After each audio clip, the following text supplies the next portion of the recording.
नमस्कार, स्वागत है आपका। देख रहे हैं इंडिया देख रहे हैं आप। यहां पर विस्तार से तमाम बड़ी खबरों पर हम बात करेंगे, लेकिन सबसे पहले इस वक्त की बड़ी खबर आपको बताते हैं। परभणी के मानवड के पास एक बड़ा हादसा हो गया है। यहां पर यशवंतवाड़ी देवस्थान में एक स्लैब गिर गया है और मलबे में दबने से करीब 20 से 25 लोग यहां पर घायल हो गए। हनुमान मंदिर परिसर में यह हादसा हुआ है। कई घायलों की हालत बेहद गंभीर बताई जा रही है। निर्माणाधीन यह हिस्सा था जिसका यह स्लैब ढह गया और 15 फीट लंबा चौड़ा था ये स्लैब जो नीचे गिरा है। ये तस्वीरें जरा आप देखिए उस जगह की हैं जहां पर यह हादसा हुआ है। नीचे लोग खड़े हुए हैं, ऊपर ये निर्माणाधीन स्लैब था जो एकदम से नीचे आ गिरता है और ये लोग इस मलबे की जद में आ जाते हैं। आपको बता दें कि शनिवार होने से मंदिर में भारी भीड़ थी और भीड़ की वजह से आज ये तमाम बंद था निर्माण कार्य, और काम बंद होने की वजह से वहां पर भक्त देवस्थान परिसर में मौजूद थे और अफरा तफरी के बाद यहां पर मच गई। राहत बचाव का काम तुरंत यहां पर किया गया, लेकिन ये सीधी तस्वीरें जो वहां पर लाइव कैमरा लगा हुआ था उससे रिकॉर्ड हुई हैं, जिसमें आप देख सकते हैं नीचे भक्त खड़े हुए हैं और ऊपर डंडों के जरिए जो सपोर्ट इसको दिया गया था स्लैब को, वो एकदम से ढह जाता है और नीचे लोगों के ऊपर आ गिरता है।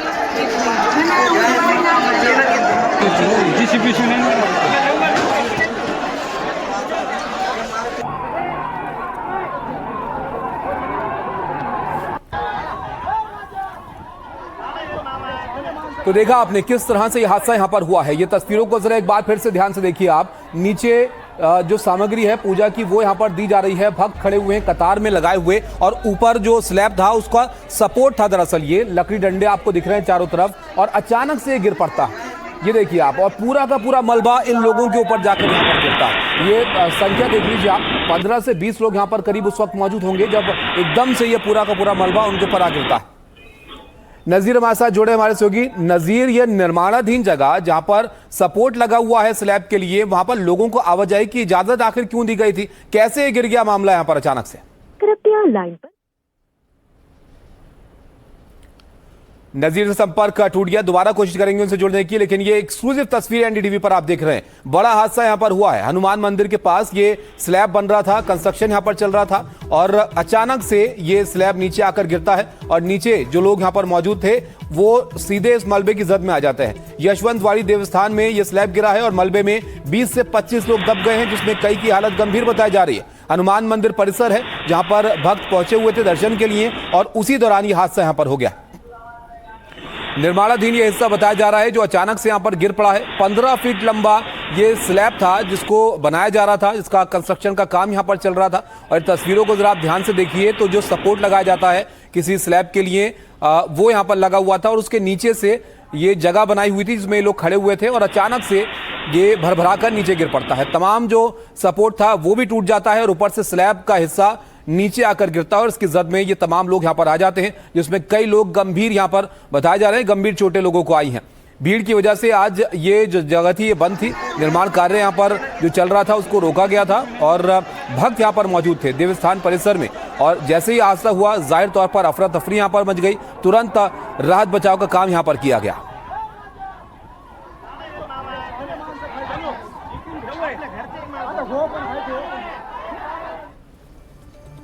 तो बड़ा हादसा हुआ, इस पर और जानकारी आपको देंगे। फिलहाल एक और बड़ी खबर का रुख करते हैं। देखिए, अयोध्या में राम मंदिर परिसर में जो चंदे की चोरी का मामला सामने आया, चढ़ावे की चोरी, उस पर लगातार जांच की जा रही है। एसआईटी जांच यहां पर कर रही है, और इस बीच हम एनडीटीवी पर इस मामले से जुड़े हुए 10 खुलासे आपके लिए करने जा रहे हैं।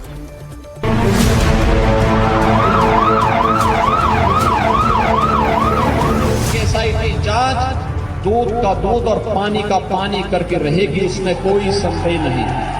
मंदिर में जो सेवा करने वाले लोग हैं उनके लिए जांच के लिए बताओ, अधिकारी जांच करेंगे। आपराधिक पहलू है वह तो एसआईटी की इंक्वायरी में निकलेगा कि क्या हुआ। 15 दिन और देखने इंतजार कर लो, चिंता मत करो।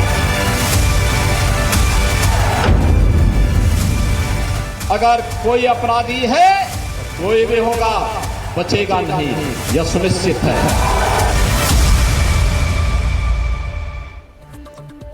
देखिए, राम मंदिर में चढ़ावा चोरी के मामले में नई नई बातें सामने आ रही हैं जो किसी बड़े घोटाले की ओर इशारा यहां पर कर रही हैं। हम आज इसे लेकर एक दो नहीं बल्कि 10 बड़े खुलासे करने जा रहे हैं। एनडीटीवी के हाथ वो वीडियो लगा है जिसमें हीरों का हार और चरण पादुका मंदिर में चढ़ाई जा रही थी, लेकिन यह सब गायब है। और इससे पहले सोने का हार और पादुका के गायब होने की बात यहां पर सामने आई थी। हम आपको बताएंगे कि कैसे एसआईटी जांच की आंच अब बड़े बड़े लोगों तक यहां पर पहुंच रही है। लेकिन सबसे पहले बात करते हैं कि कैसे दान में आए हीरा और सोना चांदी अब गायब हैं।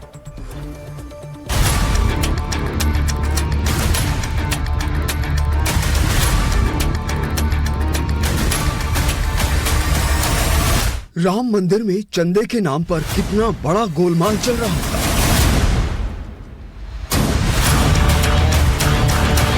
कितने तरीकों से भक्तों की श्रद्धा को चूना लगाया जा रहा था। कैसे दान में दिए गए पैसों से लेकर हीरे जवाहरात और जेवरात गायब किए जा रहे थे।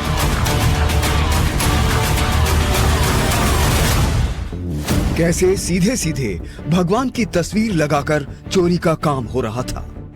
इसके नए नए सबूत सामने आ रहे हैं। ट्रस्ट से जुड़े कुछ लोगों ने कैसे राम भक्तों का ट्रस्ट यानी भरोसा तोड़ा, ये भी सामने आ रहा है।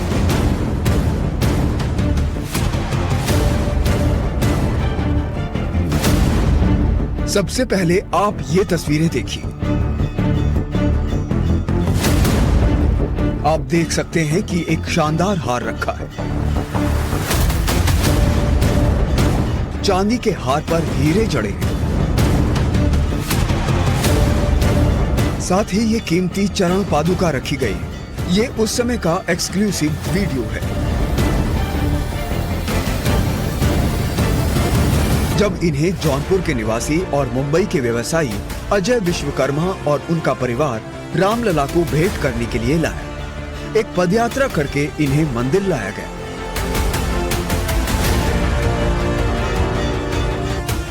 अक्टूबर 2025 को ये चढ़ाए गए, लेकिन अब ये गायब हो गए। इनका कुछ अता पता नहीं है। एनडीटीवी ने पुजारी विनोद मिश्रा से बात की, जिसमें उन्होंने उस दिन की बात की। हमारे शिष्य अजय विश्वकर्मा जी हैं, मुंबई में अपना व्यापार करते हैं जी। ये राम मंदिर बनने के बाद राम जी के श्रृंगार के लिए सुंदर 12 ज्योतिर्लिंग अंकित हार और भगवान के 64 चरण चिन्हों वाला चरण पादुका इन्होंने तैयार कराया। इनके मन में ये संकल्प था कि हम इसे ले जाएंगे और भगवान के चरणों में भेंट करेंगे, इससे भगवान का श्रृंगार होगा।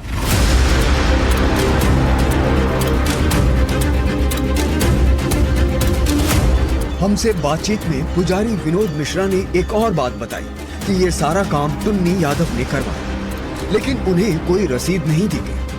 हम लोग टिन्नू से संपर्क किए। टिन्नू यादव मंदिर के अंदर का सारा प्रबंधन देखते थे और उनसे संपर्क किया गया कि भाई एक भक्त ये आभूषण भेंट करना चाहते हैं। तो उन्होंने कहा ठीक है, आप लेकर के आइए, हम मंदिर में आपको मिलते हैं।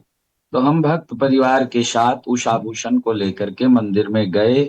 भगवान के सामने हम लोग खड़े हो गए और उसे टिन्नू यादव ने उस आभूषण को हाथ में ले लिया, लेकर के पुजारी को दिया कि इसे भगवान जी के सामने रख दो जी। तो उस आभूषण को, उस हार को, चरण पादुका को, वस्त्र आदि को भगवान के सामने पुजारी ने रख दिया, पैकेट बंद ही।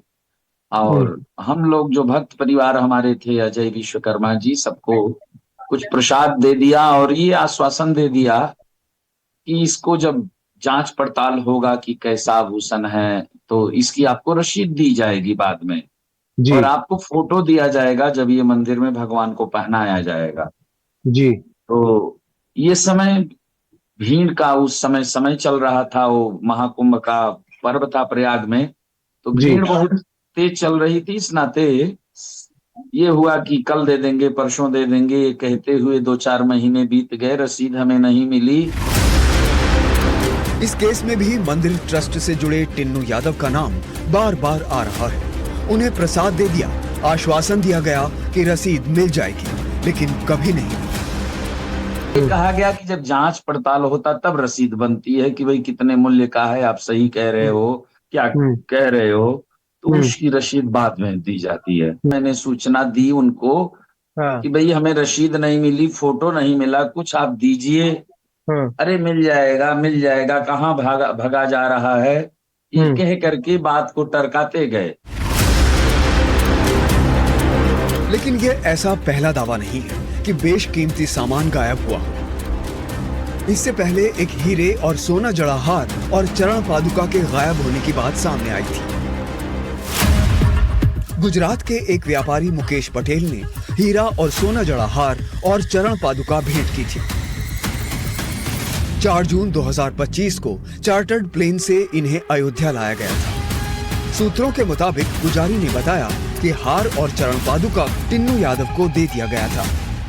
टिन्नू यादव के मुताबिक सोने को गलाकर ईंट बनाने की बात थी, लेकिन आभूषण रखने वाले कृष्णदेव तिवारी का कहना है कि न सोने की ईंट मिली, न ही कोई रसीद मिली। सवाल ये कि आखिर गुजरात के व्यापारी ने जो सोना जड़ा हार और चरण पादुका भेजे थे वो कहां गए? ये खुलासा अभी हुआ नहीं कि एक और मामला सामने आ गया। जौनपुर के व्यापारी ने जो चढ़ावा भेंट किया वो कहां गया? इसमें चांदी और हीरे का हार और चरण पादुका है। सवाल ये है कि अगर इनकी ईंटें बना दी गईं तो कहां गए? राम मंदिर पे अपने आस्था के हिसाब से चंदा देने वाले लोगों को ये नहीं पता कि उनके दिए हुए चंदे, उनके दान किए हुए सोने चांदी हीरे जवाहरात का क्या हुआ। ऐसे ही कुछ लोग इस विवाद के सामने आने के बाद खुद सामने आए हैं। आरोप लगाया कि जो ट्रस्ट से जुड़े लोग हैं, जो चंदा गिनने का काम करते थे, उन्हें चंदा दिया गया, उन्हें सोने चांदी हीरे जवाहरात दिए गए, लेकिन बदले में रसीद नहीं मिली। और इसी तरह की एक चरण पादुका और एक हार का तस्वीर सामने आया है, जिस तस्वीर के बाद उसके यजमान और पुजारी सामने आकर के ये सवाल पूछ रहे हैं कि जब ट्रस्ट से जुड़े लोगों को ये दान दिया गया तो आखिर रसीद क्यों नहीं दी गई, और ये जो पूरा ट्रस्ट का एक फंक्शनिंग का काम है वो आखिर इतना अनप्रोफेशनल क्यों है। मामले सामने आ रहे हैं, बेशकीमती चढ़ावों की रसीद नहीं दी गई। लेकिन सवाल ये है कि इस दौरान ऐसे कितने चढ़ावे आए जिनकी कोई रसीद नहीं दी गई? कितनी सोने की ईंट बनाई गई जो अभी तक मिली ही नहीं? कितने हार और पादुकाएं और हैं जिनके बारे में आगे खुलासे हो सकते हैं? अयोध्या में प्रमोद श्रीवास्तव, अजय दुबे के साथ Ranveer Singh, bureau report, NDTV India. देखा आपने, सोने चांदी के आभूषणों का पता नहीं चल रहा है। इस बीच एक और बड़ी जानकारी एनडीटीवी के हाथ लगी है, और वो ये कि ट्रस्ट के लोगों के जैसा ही एक और लोगो बनाकर कुछ लोग चंदा ले रहे थे। एक फर्जी वेबसाइट ही बना दी गई थी जिसका लोगो राम मंदिर ट्रस्ट से बिल्कुल मिलता जुलता है। एक फर्जी ट्रस्ट तक यहां पर बना दिया गया था। तो ये कई सारी चीजें हैं जो सामने आई हैं, इसके बारे में भी जरा विस्तार से आप जानिए।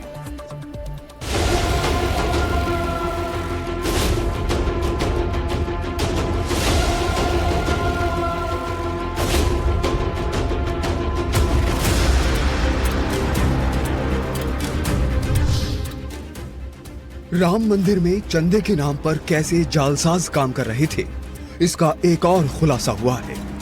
ये 2 लोगो देखिए, देखने में बिल्कुल एक जैसे लग रहे हैं, लेकिन एक असली है और दूसरा नकली। ये सामने आया है कि नकली वेबसाइट और लोगो बनाकर चंदा लूटा जा रहा था, जो मंदिर के ट्रस्ट में नहीं बल्कि चोरों की जेब में जा रहा था। राम मंदिर ट्रस्ट सुप्रीम कोर्ट के आदेश पर बनाया गया। इसकी वेबसाइट भी बनाई गई। इसके आधिकारिक लोगो पर लिखा है श्री राम जन्मभूमि तीर्थ क्षेत्र। ये असली है।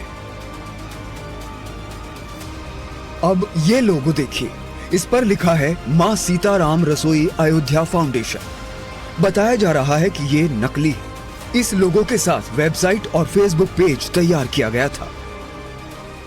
ये श्री राम जन्मभूमि तीर्थ क्षेत्र का ये वेबसाइट पेज है। इसको जैसे हम क्लिक करते हैं, यहाँ पर एक लोगो आता है। देखिए, सूर्य का प्रकाश दिखाई दे रहा है और इसमें जो टैगलाइन है रामो विग्रहवान धर्मः, ये लिखा हुआ है श्री राम जन्मभूमि तीर्थ क्षेत्र।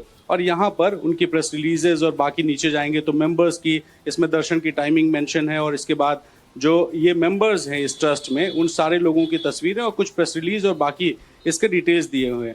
लेकिन जब हम बात करेंगे ये जो फेसबुक पेज बना था, इस फेसबुक पेज को भी हम दिखाते हैं आपको कि आखिर किस तरह से बिल्कुल सेम लोगो, जो कि एक आम आदमी को समझना मुश्किल है। ये फेसबुक पेज है, इसमें आप देखिए कि जो लोगो है इसमें उसी तरह का सूर्य का जो प्रकाश है वो बना है, और यहाँ पर रामो विग्रहवान धर्म की जगह जय श्री राम लिखा है, और ट्रस्ट का नाम लिखा माता सीता राम रसोई अयोध्या फाउंडेशन।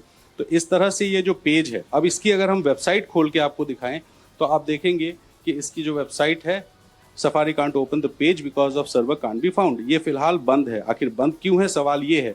दूसरा, एक और इसमें जो पेज है उसको भी हम ये माफ कीजिएगा, ये इनका मेल आईडी है, तो इसमें जो ये दिखाई दे रहा है हमें इनके वेबसाइट की पेज, वो बंद है। सवाल ये है कि जब वेबसाइट थी तो आखिर इसको बंद क्यों किया गया, और अगर फेसबुक पेज है तो कौन लोग चला रहे हैं। तो ऐसे में कई सवाल हैं, और सवाल उठेंगे उन लोगों पर जो कि लोगो का इस्तेमाल कर रहे थे। लोगो अगर श्री राम जन्मभूमि तीर्थ क्षेत्र की तरफ से बनाया गया लोगो है तो सेम वैसा ही लोगो बना करके लोगों से चंदा कैसे लिया जा सकता है। ये ठीक है कि आप एक रसोई चला रहे होंगे, लोगों को खाना खिला रहे होंगे, लेकिन लोगो सेम कैसे हो सकता है, और बिल्कुल एक जैसा दिखने वाला लोगो, ये एक तरह का अपराध है। बताया जा रहा है कि ये फेसबुक पेज 2024 तक चल रहा था, अब ये बंद है। तब तक इसने कितना चंदा बटोरा इसका पता नहीं चल पाया है। श्री राम जन्मभूमि तीर्थ क्षेत्र के गठन के बाद ट्रस्ट की तरफ से एक वेबसाइट बनाई गई, एक लोगो तैयार किया गया, रामः विग्रहवान धर्मो का टैगलाइन दिया गया, और साथ ही एक ऐसा पेज तैयार किया गया जिसके जरिए देश विदेश में बैठे राम भक्त अपनी श्रद्धा से कुछ चंदा ऑनलाइन दे सकते हैं। लेकिन सवाल ये कि जब ट्रस्ट का एक लोगो है, एक वेबसाइट है, तो उसी लोगो से मिलता जुलता दूसरा वेबसाइट कैसे बन गया। एक और वेबसाइट बनाई गई जो कि माँ सीता रसोई के नाम पर बनाई गई। माँ सीता रसोई अयोध्या फाउंडेशन नाम की एक संस्था ने वैसा ही लोगो तैयार किया जैसा श्री राम जन्मभूमि तीर्थ क्षेत्र न्यास ने बनाया था। सूत्रों के मुताबिक ट्रस्ट का इससे कोई लेना देना नहीं था, लेकिन सवाल ये कि क्या ट्रस्ट को इन सब के बारे में कुछ पता था या नहीं। अयोध्या में प्रमोद श्रीवास्तव, अजय दुबे के साथ Ranveer Singh, bureau report, NDTV India. पहले यह मुद्दा उठा था कि चढ़ावे के पैसे गायब हो रहे हैं, लेकिन धीरे धीरे यह सामने आ रहा है कि सोना चांदी का चढ़ावा भी गायब हुआ है। फर्जी ट्रस्ट के नाम से गबन हो रहा है। हमारी पड़ताल में यह भी सामने आ रहा है कि जिन कमरों में चढ़ावे की गिनती होती थी वहां के सीसीटीवी में भी छेड़छाड़ संभव है, और यह भी सामने आ रहा है कि ट्रस्ट में करीबी लोगों को महत्वपूर्ण काम पर लगा दिया जाता था।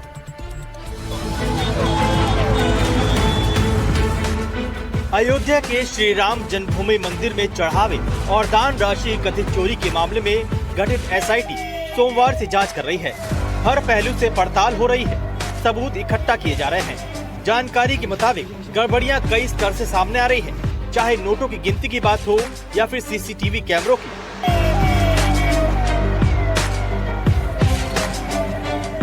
ये जानकारी सामने आ चुकी है कि जिस कमरे में चढ़ावे की गिनती होती थी वहाँ सीसीटीवी कैमरा लगा था, लेकिन 45 दिन से ज्यादा की फुटेज नहीं रखी जाती थी। सूत्रों के मुताबिक फुटेज से छेड़छाड़ भी हो सकती है। खुलासा नंबर 6, सीसीटीवी की होगी फॉरेंसिक जांच। इस हाई प्रोफाइल मामले में सुरक्षा व्यवस्था और सर्विलांस सिस्टम पूरी तरह से जांच के घेरे में है। क्या फुटेज डिलीट की गई, क्या कैमरों से छेड़छाड़ की गई, इसकी गहनता से जांच की जा रही है। ये सामने आया है कि नोटों की गड्डियां गिनते समय उन्हें गायब किया गया। सीसीटीवी की फॉरेंसिक जांच कराए जाने की बात है। जानकारी के मुताबिक रिकॉर्डिंग में संभावित छेड़छाड़ और डेटा डिलीट होने के बाद डिजिटल वीडियो रिकॉर्डर को डेटा रिकवरी और गहन फॉरेंसिक एनालिसिस के लिए दिल्ली की लैब भेजा गया है। सूत्रों के मुताबिक ये जानकारी आ रही है कि ट्रस्ट को सुझाव दिया गया था कि सीसीटीवी फुटेज को लंबे समय तक सुरक्षित रखने के लिए क्लाउड मेमोरी ली जाए या किसी आईटी कंपनी को इस काम में लगा दिया जाए, लेकिन ज्यादा पैसे खर्च होंगे, इसलिए ट्रस्ट ने इस सुझाव को गैर मुनासिब समझा। एनडीटीवी से एक्सक्लूसिव बातचीत में राम मंदिर निर्माण समिति के अध्यक्ष नृपेंद्र मिश्रा ने भी सीसीटीवी वाली समस्या को माना था। सीसीटीवी जो डोनेशन रूम में है लगा हुआ, उसकी कुल अवधि 45 दिन है, यानी 45 दिन के बाद सीसीटीवी अपने आप इरेज हो जाएगी, ऑटोमेटिक हो जाएगा। आप यह कह सकती हैं कि इरेज होने के पहले उसको आप डिजिटल कन्वर्ट कर सकते थे और उसका आप अलग से आर्काइव रख सकते। पर ऐसा हुआ है, नहीं हुआ है? कोई वो जानकारी? नहीं हुआ है। नहीं हुआ है। वो नहीं हुआ है। जो 45 दिन के बाद चीजें डिलीट हो गई। डिलीट हो गई है। अभी जो 45 दिन की सीसीटीवी देखी गई, जो इन्वेस्टिगेशन एक्सपर्ट तो नहीं, लेकिन जो ट्रस्ट के लोग थे, उन्होंने देखा जब घटना की पता लगी, तो कुछ उसमें संकेत मिल रहे हैं कि धनराशि का आना जाना बॉक्स में बंडल बना करके जहाँ हिसाब होता है, वहाँ की बजाय व्यक्ति विशेष अपने पास रख रहा है, ऐसा संकेत मिल रहा है। खुलासा नंबर 7, ऑडिट की रिपोर्ट नजरअंदाज हुई। कथित चंदा चोरी का मामला सामने आने के बाद ट्रस्ट के ऊपर कई तरह के सवाल खड़े हो रहे हैं। सूत्रों के मुताबिक ट्रस्ट के गठन के बाद इंटरनल ऑडिटर से चढ़ावे का हिसाब करने को कहा गया। तभी इंटरनल ऑडिटर ने गड़बड़ियों की एक रिपोर्ट ट्रस्ट को दी थी, लेकिन उस रिपोर्ट को सिरे से नजरअंदाज कर दिया गया। इसके बाद करीब करीब एक फ्रेशर को ट्रस्ट का सीए बनाकर हिसाब किताब के काम में लगा दिया गया। ट्रस्ट के पदाधिकारियों से कहा गया कि अगर कोई बड़ी फर्म ऑडिट के लिए हायर की जाएगी तो उसके कर्मचारियों की मोटी तनख्वाह होगी, उससे इंश्योरेंस से लेकर पीएफ जैसे खर्च देने पड़ेंगे। बताया जा रहा है कि कम पैसे पर स्थानीय लोगों को रखा गया, करीबी लोगों को चढ़ावा गिनने में लगा दिया गया। सूत्रों के मुताबिक ट्रस्ट के कोषाध्यक्ष गोविंद देवगिरी अब तक एसआईटी के सामने पेश नहीं हुए हैं। खुलासा नंबर 8, स्पेशल दर्शन और कच्ची रसीद। ये भी सामने आ रहा है कि राम मंदिर में आने वाले वीवीआईपी और वीआईपी लोगों के साथ ट्रस्ट के करीबियों को लगा दिया जाता था। मनमाने तरीके से वीआईपी के नाम पर कथित अपने लोगों को स्पेशल दर्शन पूजन कराया जाता था। यहाँ तक कि उनकी गाड़ियाँ भी मंदिर परिसर के अंदर ले जाने का काम तमाम कर्मचारी किया करते थे। इसी में कई ऐसे लोग भी थे जो ट्रस्ट को दान के नाम पर देने वाले पैसे, सोना चांदी या दूसरे कीमती सामान ट्रस्ट के इन्हीं करीबियों को दे देते थे। बदले में कच्ची रसीद दी जाती थी। अयोध्या में प्रमोद श्रीवास्तव, अजय दुबे के साथ Ranveer Singh, bureau report, NDTV India. Break के बाद आपका स्वागत है। हम बात कर रहे थे कि कैसे राम मंदिर में चंदे को लेकर तरह तरह के सवाल खड़े हो रहे हैं। अब इस पूरे मामले की जांच देखिए एसआईटी कर रही है और ट्रस्ट और मंदिर से जुड़े कर्मचारियों समेत बड़े बड़े लोगों से पूछताछ हुई है। एक नाम सबसे ज्यादा चर्चा में है और वो है टिन्नू यादव का। उस पर भी एसआईटी कार्रवाई कर सकती है और वैसे ये कहना कहीं ना कहीं गलत नहीं होगा कि पूरी जांच टिन्नू यादव के इर्द गिर्द ही घूम रही है। और कहा जाता है कि एक वॉकी टॉकी लेकर वो पूरे मंदिर परिसर को कंट्रोल करता था, जिसकी चाहे वीआईपी गेट से एंट्री भी करवा सकता था। इसीलिए ये नाम अब इस जांच के केंद्र में नजर आ रहा है।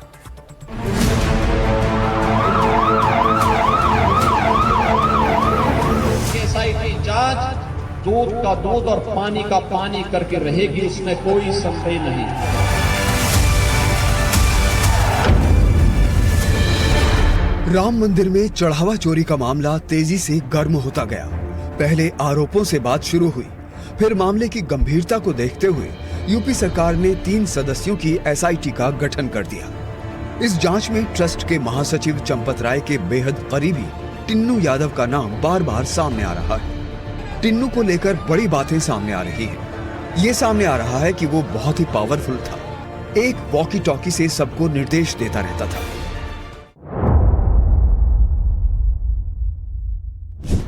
राम मंदिर के कथित चंदा चोरी मामले में आरोपी के तौर पर सामने आए रामशंकर यादव उर्फ टिन्नू के बारे में हैरान करने वाली जानकारी मिली है। उसकी बात कोई काट नहीं सकता था। वो एक वॉकी टॉकी पर सबको निर्देश देता और उनका पालन होता। जानकारी के मुताबिक टिन्नू के पास एक वॉकी टॉकी रहता था। किसी भी व्यक्ति को मंदिर जाने के लिए अगर वॉकी टॉकी पर टिन्नू ने मैसेज कर दिया तो कोई उस गाड़ी या व्यक्ति को रोक नहीं सकता था। बताया जा रहा है कि सालों से मंदिर की सुरक्षा में लगे रेडियो ऑपरेटर अर्जुन से टिन्नू की गहरी दोस्ती थी। टिन्नू वीवीआईपी 11 नंबर गेट से भी किसी को भी एंट्री दिला सकता था। 11 नंबर गेट से विधायकों और अधिकारियों को भी एंट्री मुश्किल से मिलती है। टिन्नू के करीबियों की एंट्री इसी वीवीआईपी गेट से कराई जाती थी। सवाल ये कि टिन्नू के पास वॉकी टॉकी कहां से आया? अगर ये सरकारी वॉकी टॉकी था तो उसे किस हैसियत से दिया गया, और अगर ये प्राइवेट था तो उसकी फ्रीक्वेंसी सरकारी सुरक्षा कर्मियों के वॉकी टॉकी से कैसे मैच हो सकती थी? वैसे टिन्नू यादव कभी ऑटो रिक्शा चलाता था। ये कहा जा रहा है कि 1992 से विश्व हिंदू परिषद और राम जन्मभूमि न्यास से जुड़ा। वर्तमान में राम मंदिर तीर्थ क्षेत्र ट्रस्ट के महासचिव चंपत राय के बेहद करीबी सहयोगी और उनके ड्राइवर के रूप में काम कर रहा है। टिन्नू के पास अकूत संपत्ति होने के आरोप लग रहे हैं। 16 जून को एनडीटीवी से एक्सक्लूसिव बातचीत में टिन्नू ने अपने आप को निर्दोष बताया था। आपको सुनाते हैं कि टिन्नू ने क्या कहा था। वे तो सच्चाई भगवान जानते हैं या तो हम जानते हैं। आपकी जानकारी में क्या है टिन्नू जी, क्योंकि अब तो मामला उठ गया है, कुछ गड़बड़ियां हुई हैं, पैसे रुपए निकाले गए हैं, बरामदगी हुई है। आपकी जानकारी में क्या होता था, कैसे ये प्रक्रिया काम करती थी, जरा ये बता दीजिए। ये मैं उस विषय से हमको कोई लेना देना नहीं, वहाँ हमारा ना जाना ना आना। नहीं तो आपको निशाने पर क्यों ले रहे हैं, क्यों, क्या कारण लग रहा है कि ज्यादातर आदमी आप पर आरोप लगा रहा है? कोई आपके खिलाफ साजिश हो रही है क्या? बस जी, कोई ना कोई ईर्षा जरूर है, लोगों को जलन हो रही होगी। टिन्नू ने कहा था कि उसका पैसों से कोई लेना देना नहीं, लेकिन जांच में उसका नाम कई बार सामने आया है। एसआईटी टिन्नू यादव पर बड़ी कार्रवाई कर सकती है। राम मंदिर के कथित चंदा चोरी विवाद में जो नाम सबसे ज्यादा चर्चा में है वो रामशंकर उर्फ टिन्नू यादव का है। टिन्नू यादव जो साल 1980 के दशक में ऑटो चलाया करता था। इसके बाद 1992 में बाबरी विध्वंस के कुछ समय बाद वो अयोध्या के कारसेवकपुरम में जुड़ गया। विश्व हिंदू परिषद के तमाम नेताओं की गाड़ियां चलाने लगा। उसमें एक व्यक्ति चंपत राय भी थे। कुछ साल उसने विश्व हिंदू परिषद के लोगों की गाड़ियां चलाईं। उसके बाद विश्व हिंदू परिषद से जुड़कर कारसेवकपुरम के अलग अलग जिम्मेदारियों का निर्वहन करता रहा। धीरे धीरे वो विश्व हिंदू परिषद में इतना ज़्यादा जुड़ गया और ख़ास तौर पे चंपत राय से इतना ज़्यादा जुड़ गया कि उसे महत्वपूर्ण जिम्मेदारियां दी जाने लगी। इस बीच कुछ और लोग भी जांच के घेरे में हैं। इनमें रवि मिश्रा, अनुकल्प मिश्रा और लवकुश मिश्रा के नाम भी हैं। बताया जा रहा है कि अयोध्या के इस घर पर ही पैसों का लेन देन और बंटवारा होता था। ये हमारे पीछे जो काला गेट देख रहे हैं, ये मिश्रा बंधुओं का घर है। मिश्रा बंधु रवि मिश्रा, अनुकल्प मिश्रा और लवकुश मिश्रा, इन पे आरोप है कि सबसे पहले रवि मिश्रा राम जन्मभूमि ट्रस्ट के अंदर आकर नौकरी करते हैं और अपना पैर जमाने के बाद अपने बेटे अनुकल्प मिश्रा को भर्ती कराते हैं और फिर अपने दामाद लवकुश मिश्रा को उसमें शामिल करते हैं। और ये तीनों लोग मंदिर का जो चढ़ावा है उसकी गिनती में शामिल होते हैं। एसआईटी को 15 दिन में अपनी रिपोर्ट सौंपनी है। उससे पहले अंतरिम रिपोर्ट सीएम योगी को सौंपी जाएगी। माना जा रहा है कि सोमवार को सीएम योगी को जांच रिपोर्ट सौंपी जाएगी। सूत्रों के मुताबिक ट्रस्ट के कई बड़े अधिकारियों पर कार्रवाई तय मानी जा रही है। शनिवार को योगी सरकार ने ट्रस्ट का गठन किया और सोमवार को एसआईटी के जो सदस्य हैं वो अयोध्या पहुंचे। सोमवार से लेकर अब तक एसआईटी लगातार अयोध्या में है। अलग अलग किरदारों से पूछताछ हो रही है। इसमें ट्रस्ट के पदाधिकारी भी हैं, उन पदाधिकारियों के सहयोगी भी हैं, बैंक के कर्मचारी भी हैं, अधिकारी भी हैं और ट्रस्ट के दफ्तर से लेकर बैंक पैसे लेकर जाने वाले जो आउटसोर्सिंग कंपनी है उसके भी कर्मचारी हैं, पुजारी भी हैं और अलग अलग वो किरदार हैं जो कहीं ना कहीं इस मामले से जुड़े हुए हैं। इन सब से एसआईटी ने पूछताछ की है। अगर संख्या की बात करें तो 100 से ज़्यादा लोगों से अब तक पूछताछ हो चुकी है और एसआईटी इन लोगों से पूछताछ और डिजिटल एविडेंसेस के आधार पर एक ऐसी रिपोर्ट बना रही है जिस रिपोर्ट से ये पता चलेगा कि चोरी हुई या नहीं और अगर हुई तो कितने की हुई। राम मंदिर में चढ़ावा चोरी का मामला सिर्फ मामूली चढ़ावा चोरी नहीं है, बल्कि ये करोड़ों लोगों की आस्था से खिलवाड़ का मामला है। राम के नाम पर कथित लूट की गई है। देखना यह है कि इसमें कौन कौन और कितने लोग शामिल थे। अयोध्या में प्रमोद श्रीवास्तव के साथ लखनऊ से रणवीर सिंह, एनडीटीवी इंडिया। आगे बढ़ते हैं और अब बात करते हैं नीट की, जिसकी कल दोबारा परीक्षा होनी है और युद्ध स्तर पर इसकी तैयारियां की गई हैं।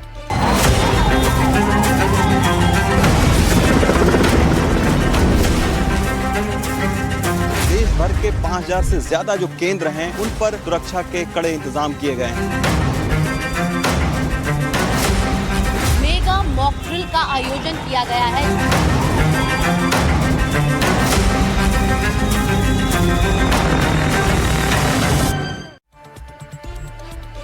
पेपर लीक और धांधली को रोकने के लिए इस बार सरकार ने देश की सैन्य शक्ति पर भरोसा जताया।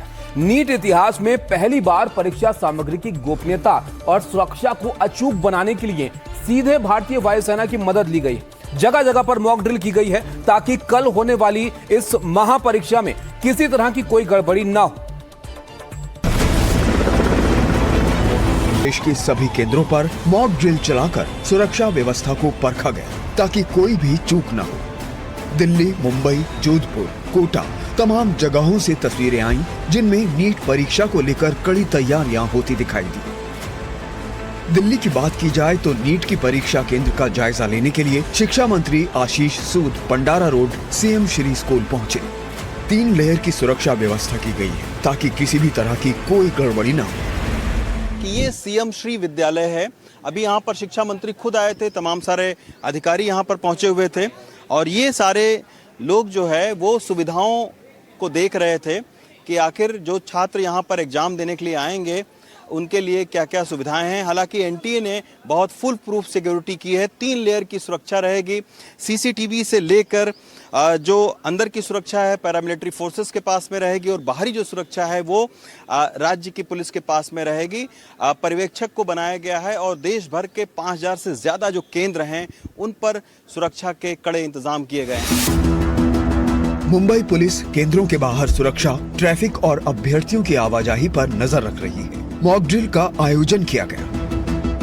मेगा मॉक ड्रिल का आयोजन किया गया है जिसमें सभी सेंटर्स पर पैरामिलिट्री फोर्सेस, मुंबई पुलिस और जो कोऑर्डिनेटर्स हैं उनके द्वारा मेगा ब्लॉक और ये तमाम एक्टिविटीज़ किए जा रहे हैं जिसमें आखिर इन सभी एग्ज़ाम सेंटर्स पर तैयारियां क्या हैं इसको लेकर ध्यान दिया जा रहा है।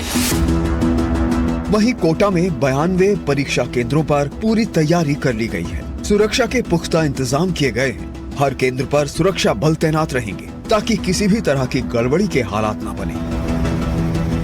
सुरक्षा के मद्देनजर तमाम इंतजाम किए गए हैं। ये कोटा का एक निजी सेंटर है।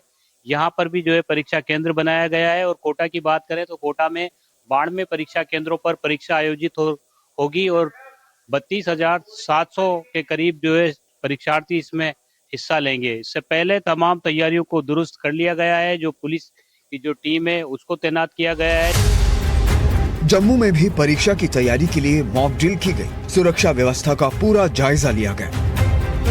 यहाँ पे सुरक्षा कर्मी आ चुके हैं, यहाँ पे सुपरिंटेंडेंट आ चुके हैं, यहाँ पे ऑब्जर्वर आ चुके हैं और आप देखिए कि कितनी सीक्रेसी मेंटेन की जा रही है। इवन मॉक ड्रिल के दौरान भी आपको एग्जामिनेशन हॉल या किसी अंदर नहीं जाने दिया जा रहा है क्योंकि प्रॉपर सीक्रेसी रखी जाएगी ताकि लास्ट मोमेंट तक किसी को भी पता ना चल पाए कि कौन यहाँ पे ड्यूटी पर तैनात है, कौन ऑब्जर्वर है, कौन सुपरिंटेंडेंट है। इस बार पूरी सिक्योरिटी का ध्यान रखा जाएगा। सीसीटीवी कैमरों की अचूक निगरानी सीधी दिल्ली के कमांड सेंटर से जुड़ी है। हर क्लासरूम, हर बेंच और हर हरकत पर एआई और डिजिटल आंख का पहरा है। साख की इस लड़ाई में दांव पर लगे हैं 22 लाख से ज्यादा छात्र छात्राओं के सपने और इस परीक्षा को लेकर उम्मीदवारों को जो जरूरी निर्देश दिए गए हैं वो आपको बताते हैं। हल्के आधी बाजू वाले कपड़े पहने, जांच के लिए समय से पहले पहुंचे, साधारण चप्पल या कम हील के सैंडल पहने, mobile, smart watch, Bluetooth, earphone प्रतिबंध, धातु की चीजें न पहने, कलावा, पगड़ी, हिजाब की इजाजत है, पारदर्शी पानी की बोतल की इजाजत है। देश की नजरें 21 जून को होने वाले इस महा इम्तिहान पर टिकी हैं। प्रशासन की पूरी कोशिश है कि नीट की ये परीक्षा पारदर्शी तरीके से बिना किसी विवाद के पूरी हो जाए। Bureau report, NDTV India. इसी के साथ यहाँ पर एक छोटे से ब्रेक के लिए हम रुक रहे हैं। ब्रेक के बाद जल्द लौटते हैं।